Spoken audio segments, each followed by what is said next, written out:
I think we are all good to go here. Um, Look, just like to welcome everyone to today's session. We're really happy to have you with today.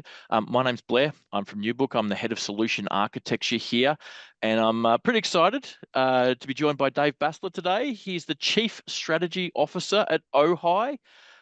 We'll go for a little bit more introduction to Dave in just a second here. This is just going to be our first episode of this, we're calling our Outdoor Hospitality Innovators Summit series, which is a little bit of a mouthful. But just to sort of, if you're new to this process, just to explain to you what we're doing here.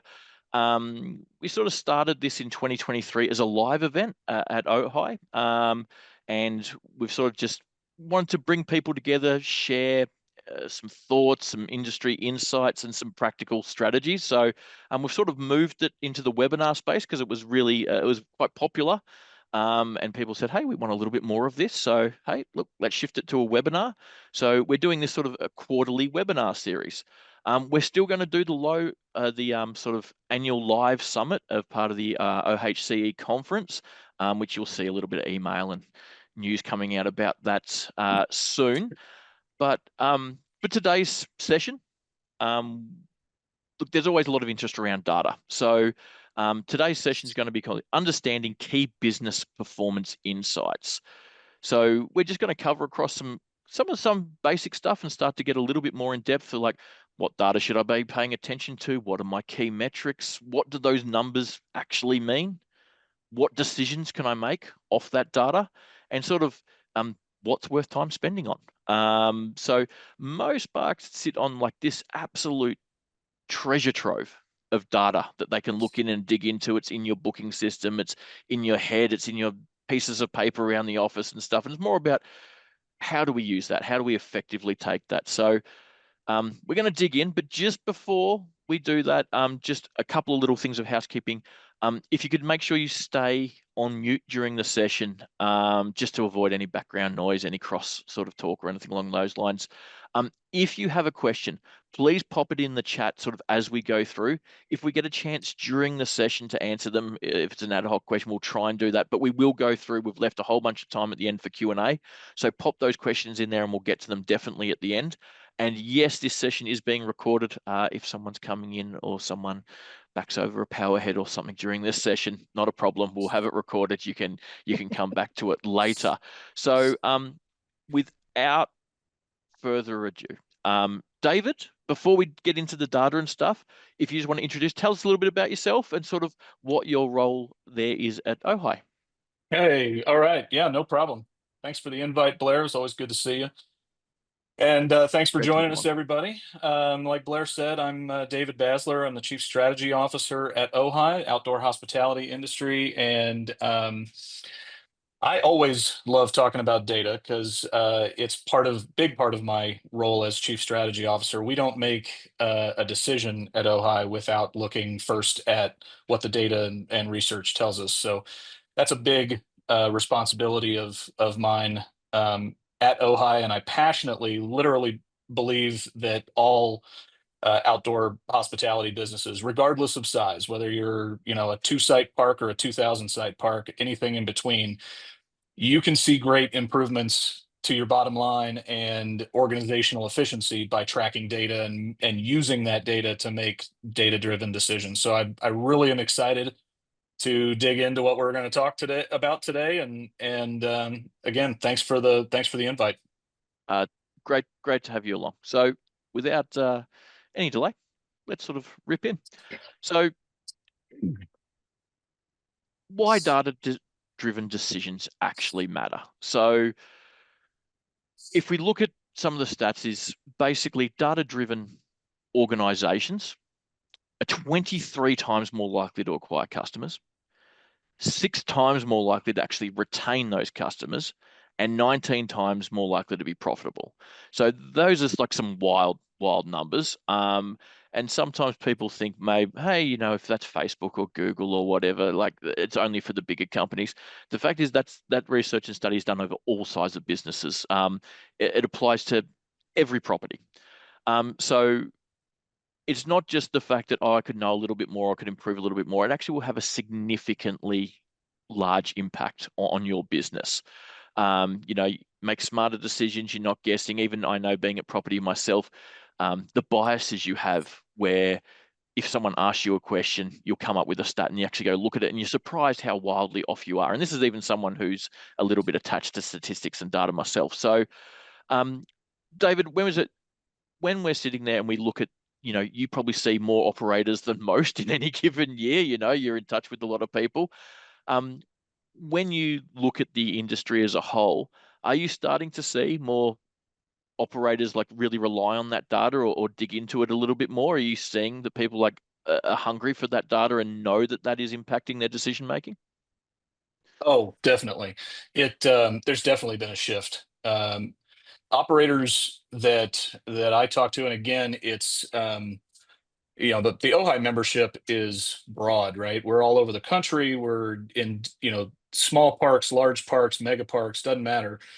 Operators across the industry are, I think, realizing that data is not just a nice to have. It's not just there floating in the ether. It's essential for staying competitive in a very competitive industry now. We're seeing more parks invest in tools that they weren't talking about even a year or two ago.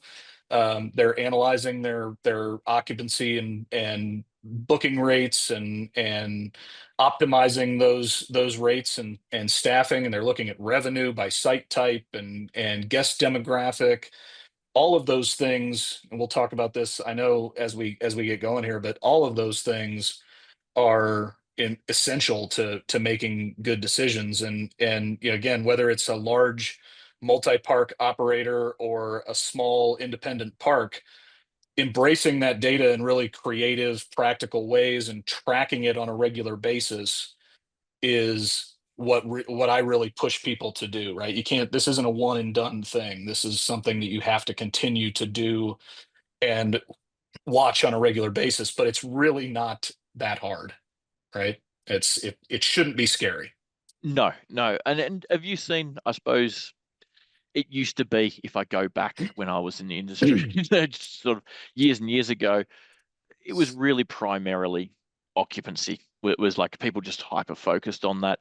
Have you seen that shift more recently, where people are starting to look at a little bit more in-depth measures, or okay, success isn't just the occupancy figure or just the revenue figure, what they're looking Oh at and yeah. what tools they're using? Oh yeah. To your point, a lot of times, I've been in this industry I started with Ojai 8 years ago.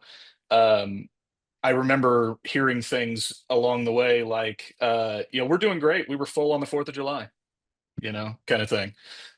Looking at that just one weekend, oh, it's great, but it doesn't tell the full story, right? It doesn't tell you what was your rev pass for this quarter, for example, or what's your weekday occupancy compared to your weekend occupancy, and what does it compare to last year, right? Are we attracting the guests that we want, or is it just anybody, right? So they're looking at long-term performance, not just the one-time revenue spikes like we were filled at 4th of July, right? Operators are they're tracking, guest lifetime value, return rates, net promoter score if they're looking into, how their customer service responses. So, in short, yes, they're definitely doing, the conversation is definitely shifting, I think, from did we have a good season to are we building a business that will really thrive this year, next year, 5 years from now, 10 years from now. A longer view, yeah. Yeah, yeah. So as we go through, we're sort of going to cover across. There's three major buckets that we put this sort of data into. You've got your performance metrics, just how your park is operating financially. The reservation trends, so sort of lead time, length of stay, more guest behavior kind of thing, because we've clearly seen that change over COVID and the rise of the millennials and the digital nomads. Like, behaviors for our customers change, so measuring that. And then we've got, again, deeper into that, the guest demographics. Actually, who are your guests? What are their behaviors like? What are their spends and things? So each one of those buckets, we feel, tells like a quite a different story, but they're all important for making like intelligent business decisions.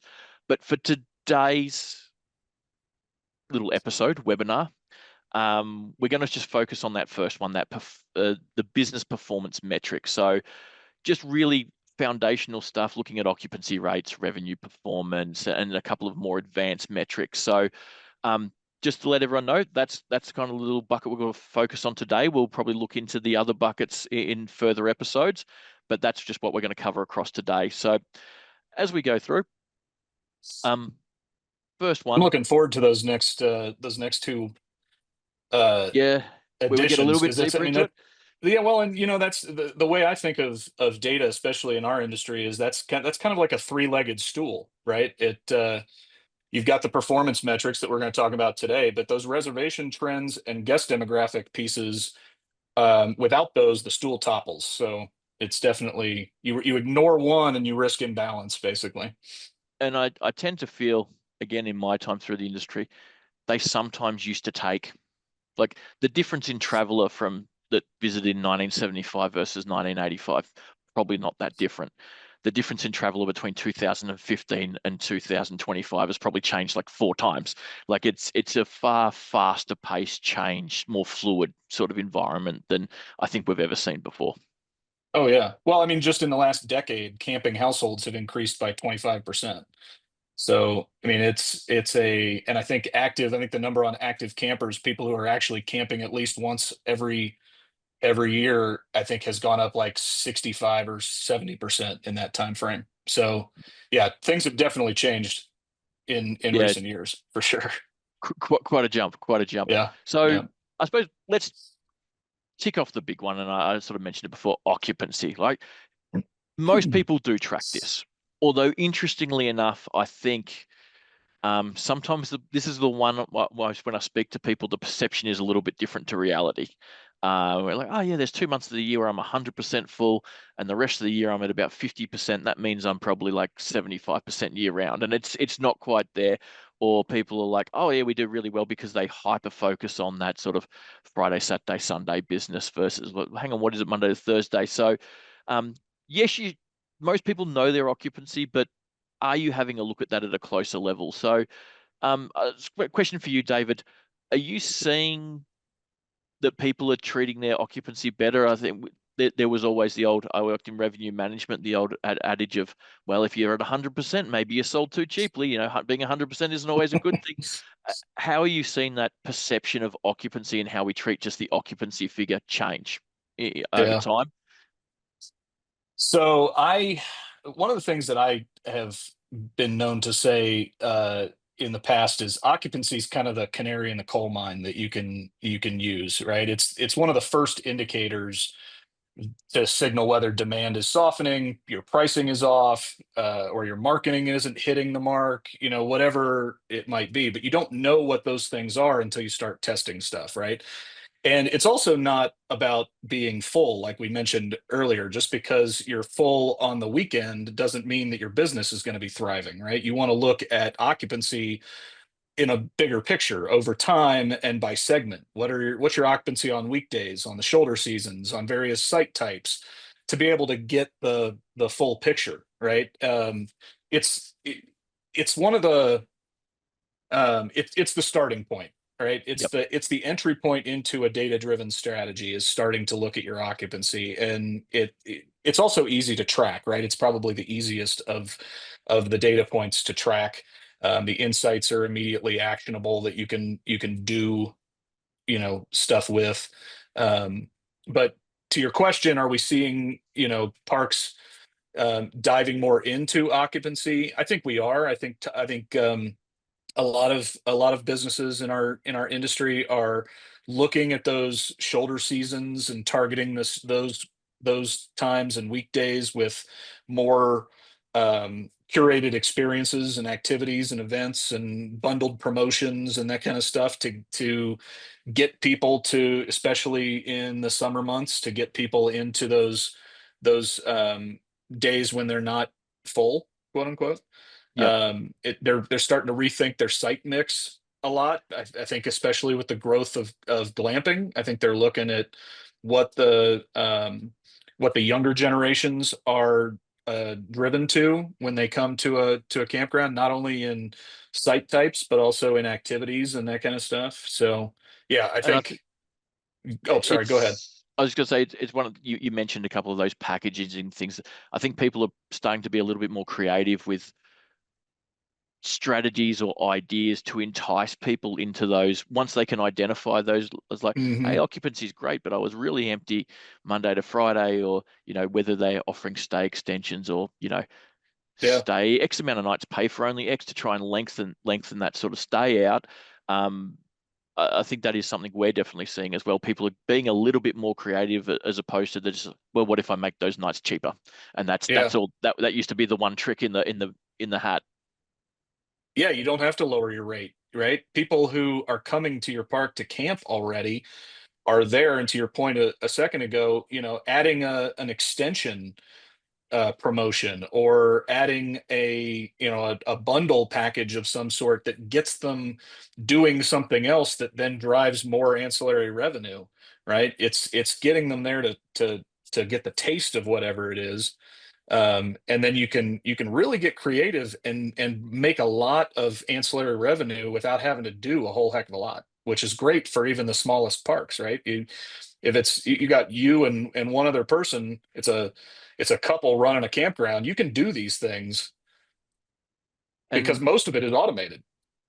you did touch on it earlier. It's almost the canary in the coal mine. It's not just the occupancy that we make the decision off. It's, hey, if I've got a good view on that, I can forecast better. I can adjust for demand. I can adjust Hmm. staffing. We always talk about filling up the empty spots, but can I make more hay when the sun shines? When it go up. So we find that most things start at occupancy that can then trigger us to look at other things and look at other decisions, and roll on. So, um, and that's we talk about like, hey, are you looking at that day to day, month to month, week to week? And I think when you're looking at those things, we probably tend to um, different decisions. So daily, okay, I'm dealing with that. But when I'm looking at it a monthly zoomed out thing, I'm more looking seasonal. I think having that multi-faceted view is valuable Hmm. because you're making different on there. And just one thing I want to touch on this, and I think for most operators, when I talk to, this is the thing that their biases affect them the most. This would be, I think, where there's the most error. If I ask them about their average cost per site per night, or ADR, or whatever it happens to be, occupancy is probably they're off the most. Do you have any figures that you could share with us? I get asked this all the time. It's like, well, what should I be at? What's the average? Especially new operators that are new to the business. They're like, oh, well, everyone's telling me they're at 85% occupancy year round, and we're miles off that. And I'm like, well, take that figure with a grain of salt. It's almost like when someone tells you their golf handicap. Like, so do you have like, can you provide some industry figures for what is average across that sort of 12-month period?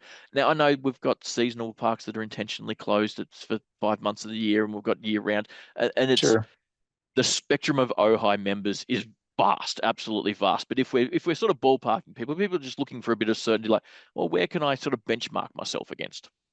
Yeah, and a great way to do that is to dive into the benchmarking survey that we have that's available to members, um, because Which is that. a fantastic read. It is actually, Yeah. if I could recommend to anyone who is interested in the stats and the data, that is probably your gold standard and where you should absolutely start. There's a lot of great research out in the industry. I'm biased, obviously, for the research that we put out. I think it's pretty darn good, but there's other great research too that I think people should be paying attention to. KOA puts out a great report every year as well. But to answer your question, from our report, which dives into the four major regions of the country: Northeast, Southeast, South, West, and Midwest.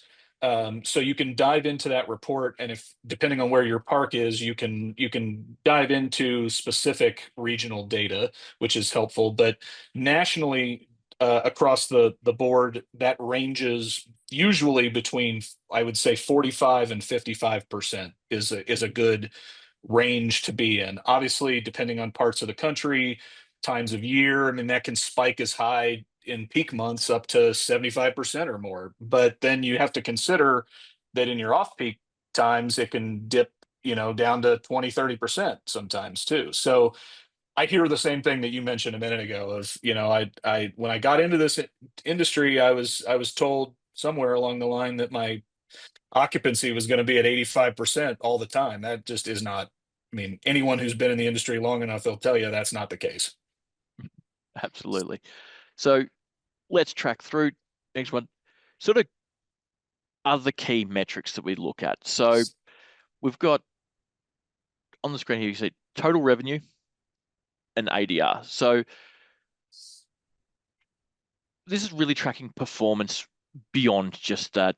What is in like, there's always the argument of like, well, would you prefer to, be taking $1,000 a night and be 10% full, or do you want to take $100 a night and be 100%? Like, you got to balance out those numbers. So allowing us to take a deeper look. So total revenue being just basically not just the accommodation cost, but we have the entire cost because not all guests are created equal. Some will come and spend in the store and the restaurant and they'll take up activities and they'll hire golf carts.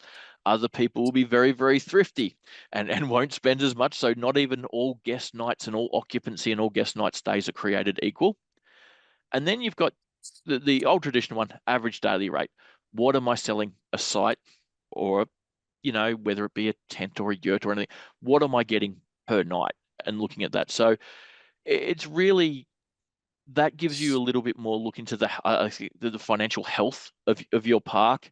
It also makes you like, am I putting all my eggs in one basket? Or if I do only sell, we see this with a lot of parks when they're starting out, 99.9% of their revenue is from the accommodation only. But they're next to a fancy, like if you travel to the parks across the US, they're in some fantastic locations, whether that be next to national parks, whether that be next to a lake, on a beach, whatever it happens to be. They're not sort of diversifying those revenue streams. And Hmm. even as far as, in marketing terms, it used to be increasing the guest discretionary spend. They're in town, they're going to spend money on experiences, they're going to buy their kids experiences. It may as well be with you. You can offer those kind of things. So we've got some really basic figures on there about how to calculate this. I'm sure most people on the call today, if you're using any piece of software, this will absolutely work for you. But even if you're not, if you're on the old Excel spreadsheet or on a book, still, look, they're really simple sums to go and do. It is worthwhile um, sort of taking a look at this and being able to make some better, I suppose, business decisions around this.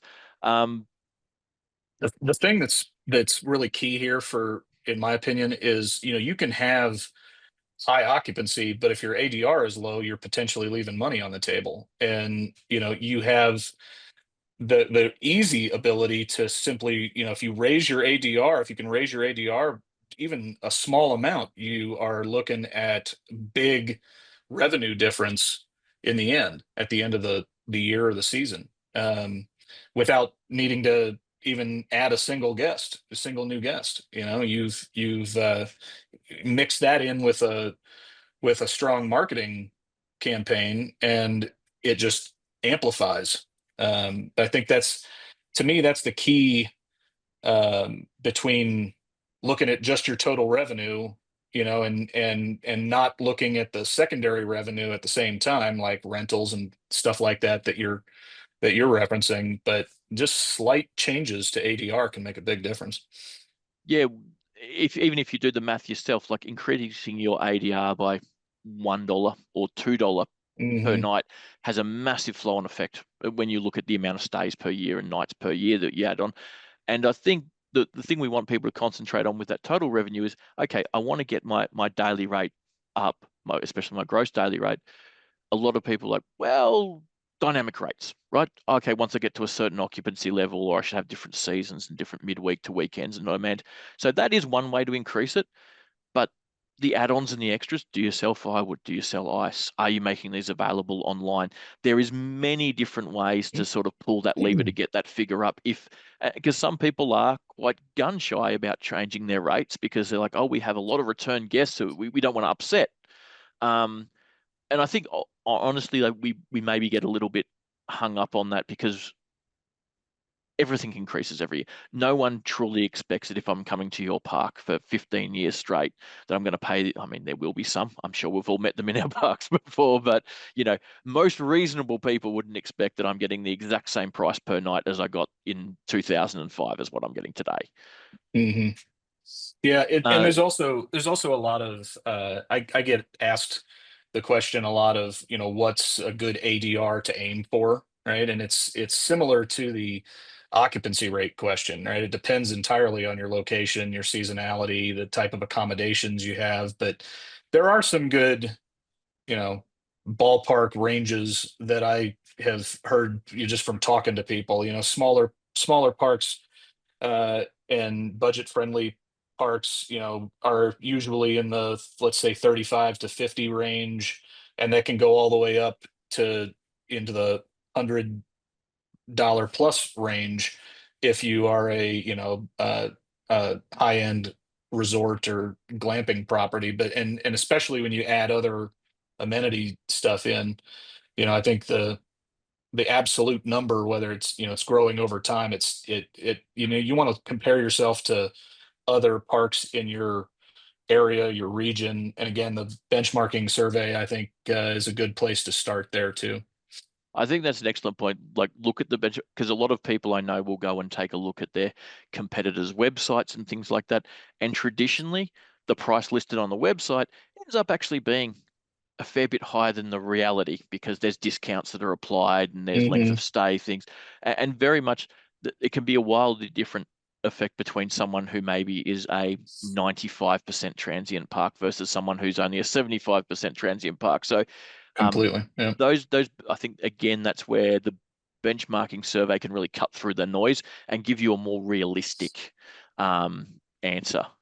So definitely some things where when we talk about ADR, and I'm always sort of like, hey, you should be taking a look at this because are we, especially when you're at 100%, is it selling to, if your ADR is the same when you're 100% full as to when you're, 50% full, that should be something you're looking at. Just from your experience talking to people, David, do you find that something people are looking at regularly, or do they just know what site per night? Are they making decisions off that? What are you sort of seeing around that in the industry?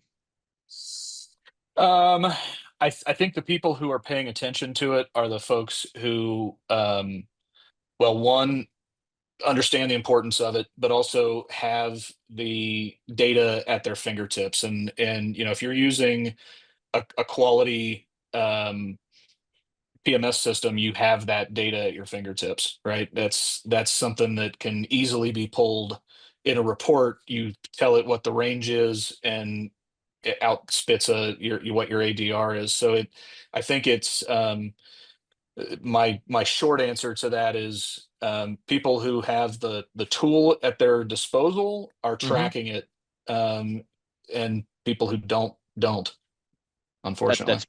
that's probably a fair call. Again, it gets back to it's probably the world's smallest time investment if you have the software.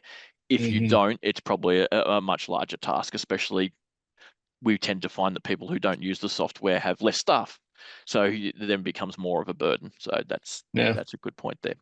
Um, Moving across to the other one, sort of just when we start to dig in a little deeper.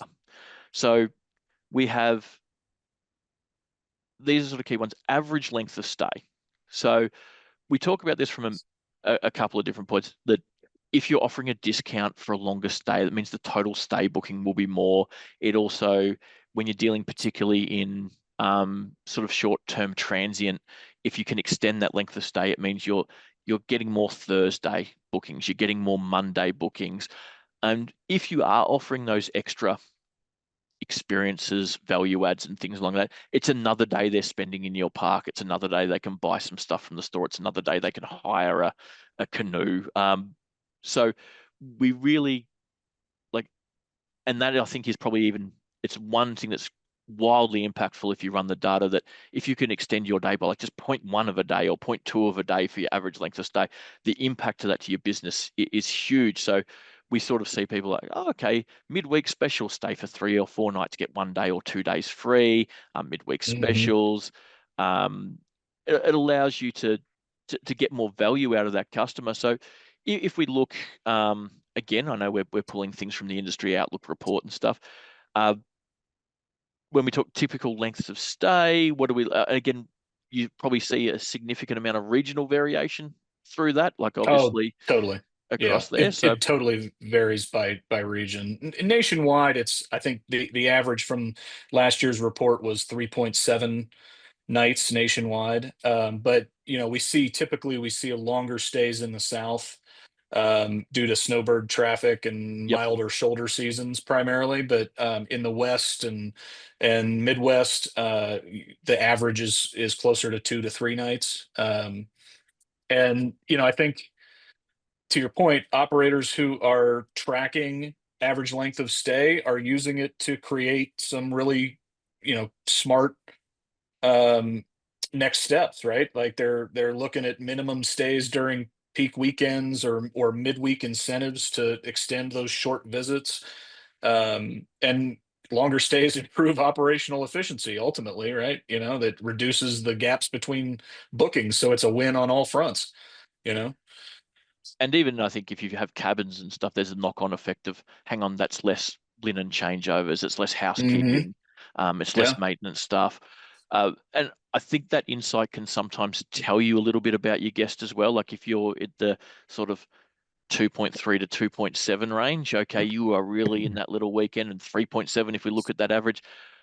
So tailor your specials towards that. If I'm at a 2.7, maybe my stay 5 or 7 and pay for only 5 is reaching a little bit too far. I don't try and bump up your average length of stay by 3 nights in a year. It's just not going to happen. But try and round up. Okay, they're staying for 2.7. I should encourage and try and like just get them to stay 3. So it's people who are shorter Hmm. under that 3, try and get them over. So use that figure not just to understand, okay, that's what I'm doing, but to sort of shape those specials and those offers you would. Because if you're, okay, actually my average is 7, okay, well then we've got to look at a different strategy to try and maybe turn that 1 week into 2 weeks versus weekend people, just trying to get them to stay midweek and things further like Yeah. that, I think is Yeah. worth it. Um, And I think the other thing worth mentioning here too is just to connect some dots here is, we were talking about total revenue on the slide before this.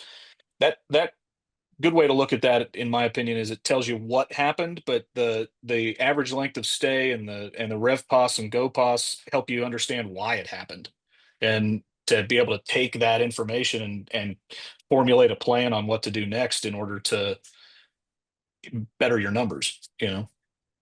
which is a great segue into the next one being rev pass. So we look at ADR, and we can use these terms quite interchangeably, is also some rev pos, which is per occupied site. So we look at the guest and how much money they're making. But rev pass really looks at, okay, I'll take all that revenue, but if I divide that amongst all the sites that are available, and this sort of starts to get more into, well, once you lose that night, you can't get it back. So am I holding my rates too high if I brought them down a little bit and had more people in?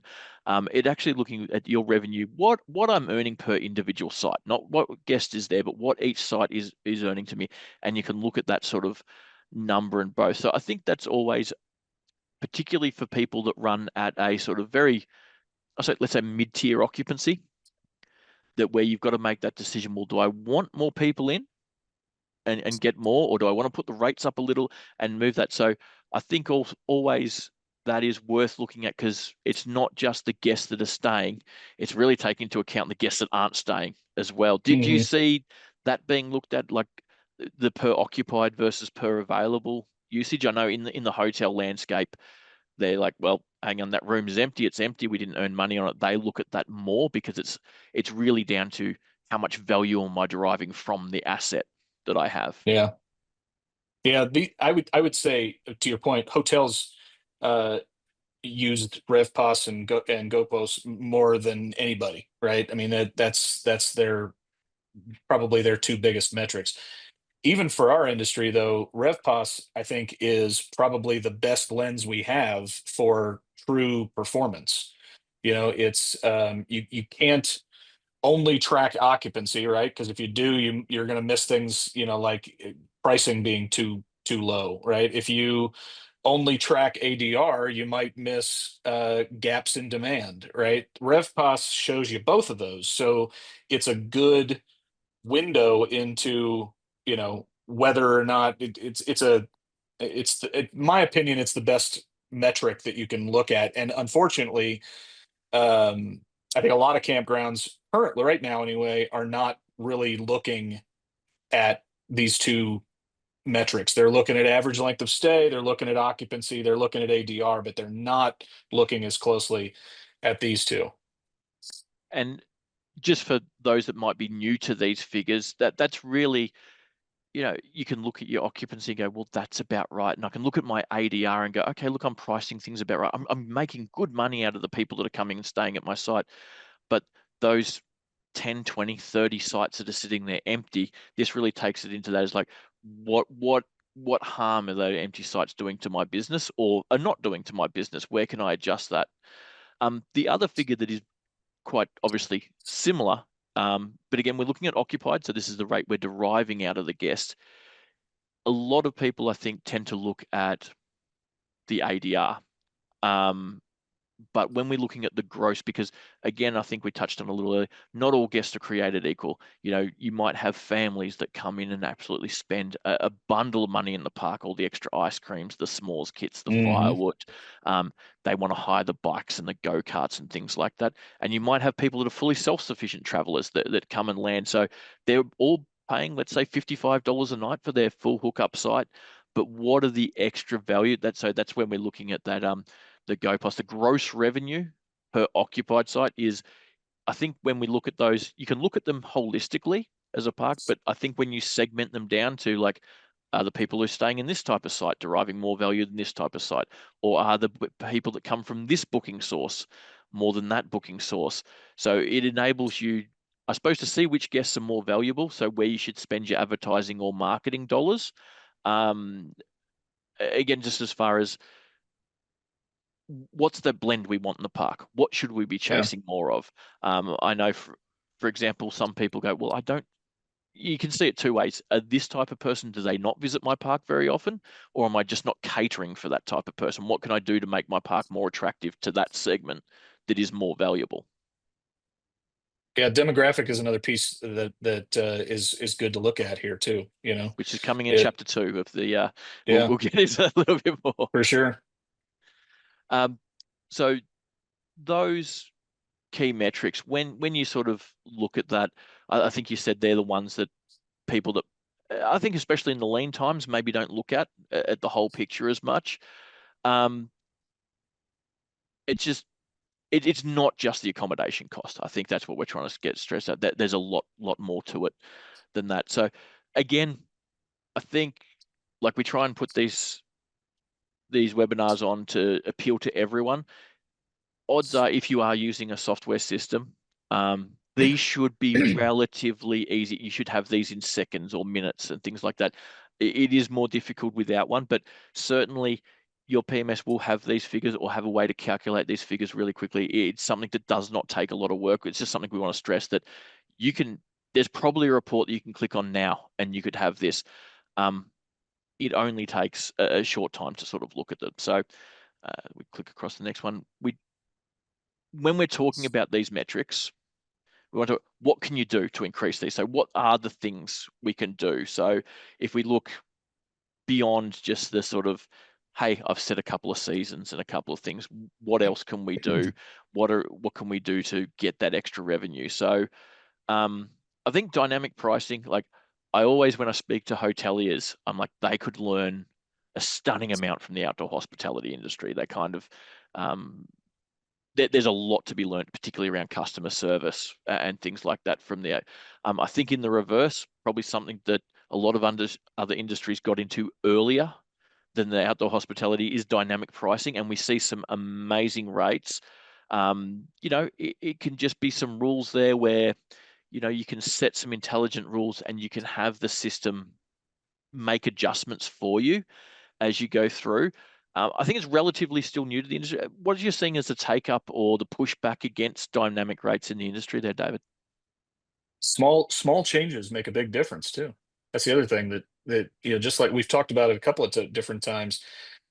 with your moving your ADR slightly. Moving it dynamic pricing is another one. You don't have to have a just wide range of pricing difference to make a big difference in the bottom line at the end. But to answer your question, are we seeing movement on dynamic pricing? Yeah, we are. It's slow though. I don't think it's something that a lot of parks are focused on as much as maybe they should be, because it's, to your point, it's a very low lift way of increasing revenue, and the consumer is used to it. We have dynamic pricing and airline fees. We have dynamic pricing at hotels. We're seeing it all over the place in multiple industries. And if you've got a good, uh, most PMS systems have this as a feature. It's low lift. You plug in your range, and like I say, even a small bump, like $3 to $5, multiplied across all your stays, can lead to literally thousands in And additional revenue, you know? I think a lot of people do think that when they think about dynamic pricing, they almost think about price gouging, right? They're like, oh, well, Hmm. if I jump up 30 or $40 a night, people are going to be upset me. And of course, I think that's a different thing to the difference between two or $6. A lot of people will turn this on and be very, very successful, and their high end uplift is like $7 or $8. Yeah, But most of the time it's yeah. at one or two. So we're not talking about these giant swings and that's probably when we have smaller operators come to us. Like the large operators, I think, are probably the where most of the uptake is around this. But to your point, this is available in almost all pieces of software. Um, I think we I've get a heard lot the of price pushback. gouging comment before too. It's a valid comment, Blair. It is, It's a valid concern. We're in a family friendly industry that is focused on experience, and we don't want to turn people away because, and we've all experienced it, right? We've all tried to get a hotel or concert a tickets and campsite or concert tickets or whatever it is, and it's popular, and the price is unaffordable.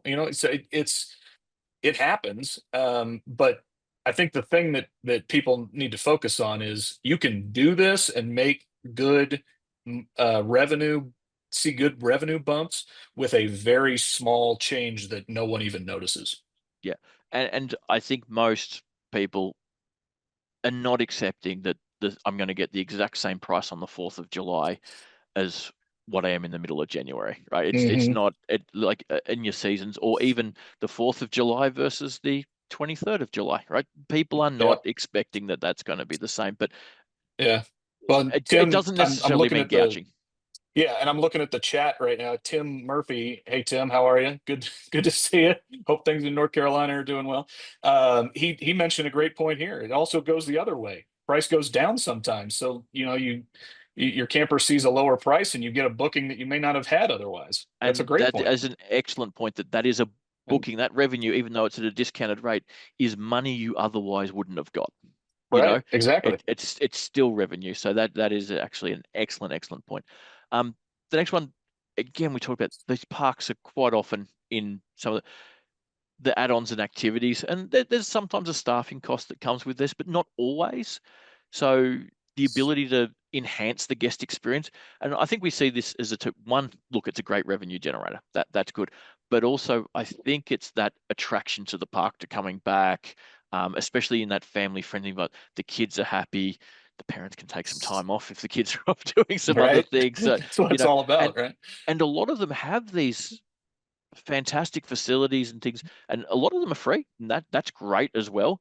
But there's also a lot of opportunity for monetizing Hmm. that just not used. Like these can sometimes be very, very quick and easy things.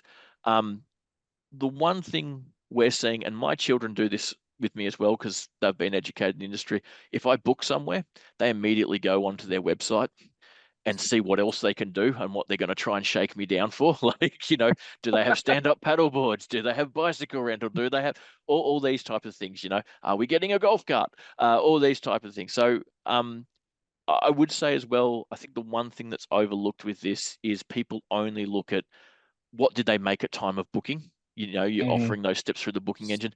Sometimes people knowing it's there okay, we can hire them when we get there. I don't have to strap them to the back of the car, or I don't have to put that, canoe in, or whatever it happens to be. So Hmm.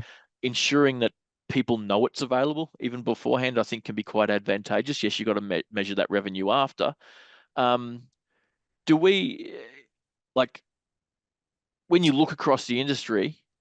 Are there any ones that sort of stand out to you that people are like starting to really make use of? Are there any add-ons, I guess, experience that are really on, I suppose, on the uptick, and you're seeing people making money out of when you go and visit all Yeah, these places that you do? I think the biggest ones that I've seen most recently that have worked really well are what I mentioned earlier, curated bundle packages. To your point, and I've experienced this with my kids as well. You know, you go camping, what's the first thing that they want to do when the sun goes down? You know, light a fire and Hmm. whip out the s'mores, right? And get the s'mores going. So, you know, it could be as easy as adding on for 25 bucks a firewood and s'mores kit, you know, or something like that. It delivered to the campsite, right? So when you get there, it's already there. You don't have to worry about shopping. You don't have to worry about anything, right? But part of that is about knowing who your demographic is too, and this Hmm. gets into tracking the data as well. If you know that your families are coming and they're buying a lot of s'mores materials out of your camp store, or you anecdotally just see that there's a lot of that happening, they're maybe bringing it in from the outside, that's an opportunity to make some money, right? if you're if you're seeing a lot of couples come in, maybe creating some sort of romance package in your glamping units, you know, or if you're seeing a lot of weekend warriors coming in with bikes on their cars and kayaks on the roof and all that kind of stuff, like you said a minute ago, help them out by offering that stuff as an add-on. They don't have to bring it with them, they can just use yours, right? And I think um taking a look at the facilities that are at the park, if you're next to a stream, yeah. hey, people might not own their own fishing rod, or like you got people come from the city that don't fish, but they're like, hey, that'd be something great to do with my kids if there was a rod and bait for a couple of dollars. Hmm. It can very quickly pay off that investment of the capital of the equipment. Yeah, and you can offer these things when they book, and you can also you should also be offering them in your follow-up communications, right? I've done that before too, where I've booked a site and haven't booked anything else, but then they follow up with me in an email and say, "Hey, would you like to add on X, Y, Z, whatever it is?" Yeah, that sounds great. Boom, done. You know? And the other one, as I'm starting to a little bit lag in time here, so I need to, as it tends to, I get a little chatty. The final one just on this slide being site lock. Now, we're seeing this more and more popular, like people are used to it for airlines. If they're paying a fee, now it might be a nightly fee, it might be per stay. Some people still offer it for free, but we're seeing that it's just again, it's one of those things that you can just move the needle by a couple of cents or a dollar on every single booking. People do like the freedom to do it. I would say with most software as well, we have a pushback around this is really people who are saying, but well, I'm too busy at this time of year to allow people to book their own. So it doesn't allow me to adjust. You can have this on it sometimes a year and not the others. You don't always have to have it offered all year round.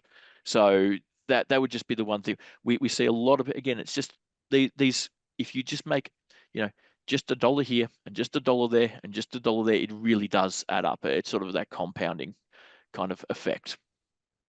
Um, For me, that one falls into the category a lot of times with the dynamic pricing too. It's seen as price gouging or whatever, and but you know, you again, like you said, you don't have to raise it by a $10, $15 fee. It can be very minimal amount for the campground or for the and camper. I think we've also touched on it, like package deals, as you're talking about those bundled experiences. Hmm. Um, the one I just want to quit, the pet fee. Now, this had a bit of buzz a couple of years ago, and we've had a chance to look at a little bit more of the data. And I was actually quite surprised at how much people could charge for this. And the one thing I'm like, oh, that's a little rough. I'm a dog owner myself, and you're adjusting it. Someone did point out to me once, if you're aware of the cost of a kennel, which I'm acutely aware of, all of a sudden add-ons for pet fees seem like an absolute bargain, Oh especially yeah. so. Um, Again, if you are a pet-friendly park, do look at that. That is something that, people have concerns over and things like that. But we do know that they're 38% of campers are couples with kids, and that they are couples who have a pet. We also know that I think it's another figure we looked at. It's about 78%, I think, of people who do have the pet want to where they can take it, like this figure or not, but they do want to be able to take their pet. So that's thing. And then obviously the camp store, we've spoken about a few add-ons and extras of that. So um, I think the point there's always the repeat guest. It's I think the old saying is it's 10 times easier to keep an existing guest than go and get a new one. Very much along those lines. Stay extensions and late checkouts. This is something hotels have done brilliantly for a long time. That campsites that do take it up seem to have massive wins. Whether that you've got those weekend warriors, and this goes to extending length of stay and extending ADR, a special offer via text message. Text is a great cut through versus email to stay an extra night for a discounted rate. Or even if you've got facilities and you've got those families in, being able to offer a 2 p.m. checkout for just $10 or just $20 or what, you'll find that limit and it's based on your park. But having been someone who has to pack up a campsite with two kids wanting to use the pool for the rest of the day, and I've got to be out by 10 o'clock. If someone said, hey, you can have the two and it's only $20, absolutely take my money. Um, Yeah. and that's horses for courses. That's knowing your audience. But these are ways very, very quickly. Like the person is already there. They already love your product. Why not let them enjoy it a little bit more? I think we see these are two probably of the most underutilized promos that I would say that we see. Um, it, but when people do turn it on, are the most effective. So, And again, we it's low lift. It's low yeah, lift revenue. Like all you have to do especially literally is just turn on the feature and tell it what you want it to do, right? And even from our tech trends report that we did last year, we found that 44% of parks were using this type of feature, and the average that they were bringing in was around $800 a month, right? Which may not sound like a lot, but it adds up. It's almost 10 grand a year in additional revenue that you've had to do absolutely nothing for, and you know? and some of the larger parks, we see some, especially in the right area at the right time, we see some remarkable. Like we had one park, granted it was larger, but they turned this on and they saw an extra 7 grand worth of revenue just in a single month alone. Like I'm not going to say Yeah. that's typical of everything, but that certainly can happen. Like it's a really, it's an effective way. But even if you had to let's say you only bought in like an extra $200 a month. That's $200 that you didn't have otherwise, and it literally cost you nothing and no effort to turn on. Right. Yeah, Yeah. the software Easy just money. just absolutely easy money. Um, we are really really pushed for time, so I'm going to try and get through these things quickly. We will send out the deck after it. We see a little bit more, but this one is actually a huge one, particularly for the you know Texas, Arizona, Utah, um, where people are like, well, we are a predominantly long term or predominantly seasonal park, or we're 75% or we're 50-50 or we're 80-20, is have a look at that. Sometimes that blend of who you're looking to market to and sell to, most parks I deal with will actually have the same blend all year round. If you are in Arizona, it might not make sense to have that same 80-20 split in the middle of summer versus in the middle of winter when you're having the snowbird kind of thing. So we actually saw that those parks that class themselves as predominantly long-term parks, which meant more than 75% of their stays were long-term, the ones that went, well, when I have this extra space, I'm going to make that available via OTAs or via marketing or whatever to the transient people, even though they're not, we're not really set up for transient. Who's really going to want to stay here? On average, those parks that made use of their empty space ended up selling $95,000 more worth of revenue in a year than the ones that didn't. Now, these parks clearly a little bit more forward thinking, so you probably can't just say, oh, that was the increase in revenue was only due to that. But that's certainly something we're seeing, even the reverse of in the north, where people are like, I'm 95% transient and short term. hey, maybe if I allocated a couple of sites or offered a rate for a longer term stay, I might have. So making sure that blends right. And I think the easiest way to look at that is data and demand. If you've got a lull and a space is a space. Offer it to long term, offer it to short term. It's better to have someone in than it sit empty. I think is really we're trying to sort of drill into that. Um, we've seen a lot of more demand about people just declaring themselves hybrid park. Is that something you're seeing there as well, David, from your side? I think it depends on where they are in the country and what their current mix is. But yeah, I mean, I think a lot of people are looking at that blend of how can I either change my site type temporarily, or just be more flexible with the mix for sure. It's any way of bringing in more revenue, and they're doing it by looking at those past booking patterns and rate performance. Sometimes even weather trends play into it, Yeah, when it comes to especially depending on where you are in the country. and just finally, I want to get to basically the forecasting and making sure, particularly if you have software, you don't have to wait to look at these stats until you're in that week or you're in that season. Um, use your forecasting reports, use your pacing reports, look at your data to ensure that you're not getting caught on the hop kind of thing. You can look now, you can literally be looking as of the 23rd of July. What is my September, October, November looking like? So you can make actionable changes now so you don't have to just desperately discount or you're not surprised by anything like that. So we talk about forecasting. It gives you the opportunity to pull more levers if something is soft or if something is busy. Hey, I can put my rates up. I can make better money on that. I think at the very, very start, David, you said, look at year-on-year trends. Look at this, what's going on, what you're expecting to happen.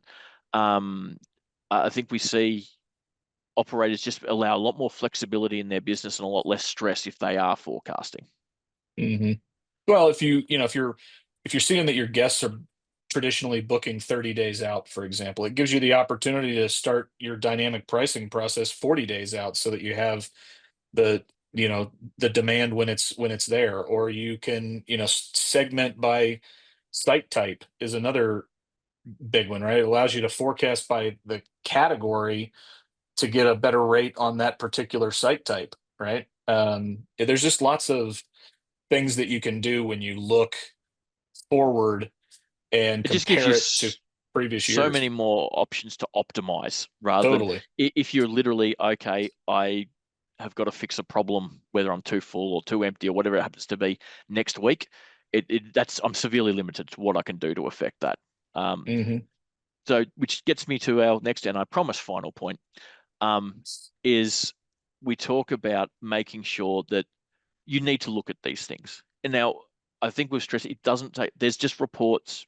You can have them scheduled to, I would say, like, there's certain things you want to look at weekly. There's certain things you want to look at monthly. There's certain things you want to just look at in review. But set a schedule, just set a time. It's not big. It might be half an hour a week. It might be even just an hour a month. But if you do that, you will have better outcomes. I think also, just to the point you made before, David, break it down. Roofed versus unroofed accommodation, this demographic versus that demographic, long term versus hmm short term. You delve a little deeper because not all guests are created equal.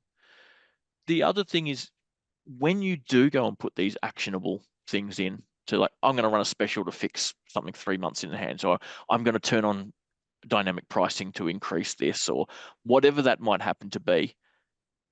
Don't assume it's worked. Don't assume it hasn't worked. Test it, see which ones work better, then use the one that works better and test it against another one.